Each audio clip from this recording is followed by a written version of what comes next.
everyone, this is Rachel from Mini Ministry, coming to share with you an awesome biblical moment. I'm sure most of you do know, but there's just two words in it that stood out to me when I was reading the scriptures the other day, and I want to share that with you today. So we're in Judges chapter 7 today, and studying the life of Gideon. Very interesting guy. But what's interesting about this moment is what God has to teach us through it. So, you know the story. Gideon has 32,000 men in his army. And God's like, that is too many men, which I don't know about you, but if I'm having an army, I'd rather have a bigger army than a smaller army. So there is that.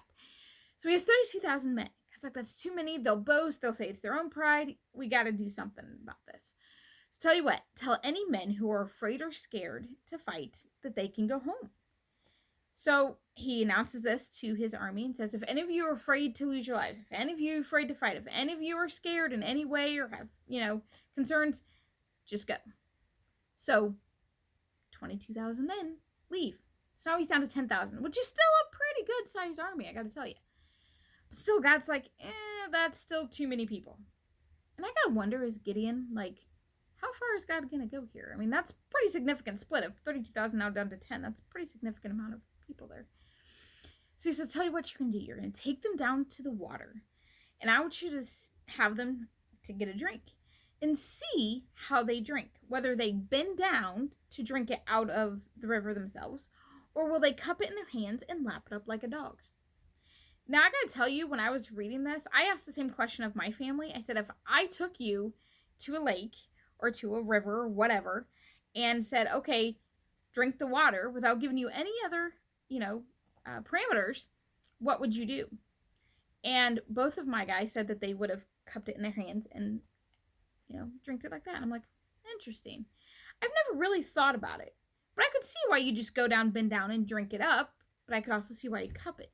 And I'm sure there's a reason why God said this, probably because that made a difference maybe in their mentality. I don't know, but God does, and God is perfect. So he takes them down and has them drink the water. Only 300 men ended up lapping it up like a dog. And he said, those 300 men, that's going to be your army. So all the other men, right, the 9,700 left. You got to think about being those men. Like, really? All we did was a good drink of water and now we're told to go home? Okay. So he's left with these 300 men. Now, you got to keep this perspective. Gideon's army has gone from 32,000 men down to just 300. That's like nothing. 300 is a tiny little army, especially considering the battles that they fought. You need a pretty good-sized army, and they came up against good-sized armies. Well, Gideon was still a little apprehensive. He's still, unsure, okay, I know God's going with me, and I'm following him here, but this is still a little disconcerting. How am I going to win this battle with only 300 men? So God tells him, I'll tell you what, if you're still a little unsure and still a little uneasy, go down and be outside of the tent and just listen to what they're talking about and see if that eases your mind. So he goes down there and he's outside the tent and he hears these men speaking. And these men are telling about their dream and they're interpreting it. And they're saying this dream means that Gideon's going to take us over and he's going to win the battle. And they're like, that's what that means. And Gideon hears this reply. And I'm sure he's swelling up and he's like, yes! But it's his reply in verse 15 of chapter 7 that has me the most excited. It says there that he heard the dream and the interpretation and he worshiped. I don't know why, but when I've read the Bible countless times, but when I read this a couple days ago, I just stopped at those two words and the Spirit was just moving, being like, that's the focus. See, it's not about just enough that Gideon knew that God was going with him. It was his response to God that is so amazing. He worshiped. Now, in that moment, if you heard that you were going to win the battle, you'd be like, yippee, woohoo! You might do a little dance. You might run back and tell the guys, don't worry, God is with us. We're going to win the war. And those are all be typical human responses, right? But Gideon did what we really should do as a first response. He worshiped. It wasn't just enough that he was reminded that God goes with him, that he knew he was going to win the battle, and he had that assurance now, more than abundance of assurance. But then he took his time and he spent it in worship to the God who had shown himself to him.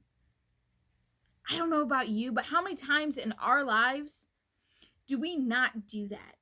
When we see God's hand and we're like, yes, we were spared, or yes, this happened, and we're thankful. We might even be praiseful, but are we worshipful? Do we really not just see the moment, but see the God behind him moving?